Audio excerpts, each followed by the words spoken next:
ఒకసారి శ్రీ మహావిష్ణువు పరమశివుణ్ణి పూజిస్తూ, ప్రభు, నేను మీకు 1008 తామర పుష్పాలు సమర్పిస్తాను అని ప్రతిజ్ఞ చేశాడు.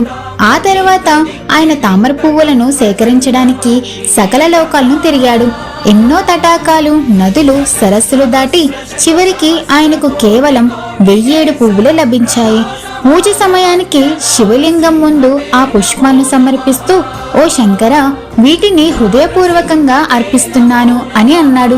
కానీ ఒక పువ్వు తక్కువ ఉన్నందున శివుడు చిరునవ్వుతో కళ్ళు మూసుకున్నట్లే నిలిచిపోయాడు.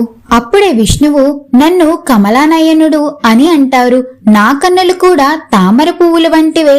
ఒక పువ్వు తక్కువైతే ఏంటి, నా కన్ను దానికి బదులుగా సమర్పిస్తాను అని హృదయపూర్వకంగా అన్నాడు. ఆ మాటలతోనే తాను తన కుడి కన్నును పీకి లింగం మీద ఉంచాడు. అంతటి భక్తి, ఆత్మస్మరణ చూసి పరమశివుడు ఆనంద బాష్పాలతో విరబూశాడు.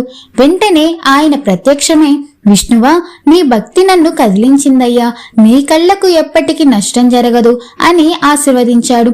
ఆయన ప్రేమానురాగంగా విష్ణువుకు సుదర్శన చక్రంను ప్రసాదించి, ఈ చక్రం నీకు శత్రువులను జయించే దివ్య ఆయుధమవుతుంది అని వరమిచ్చాడు.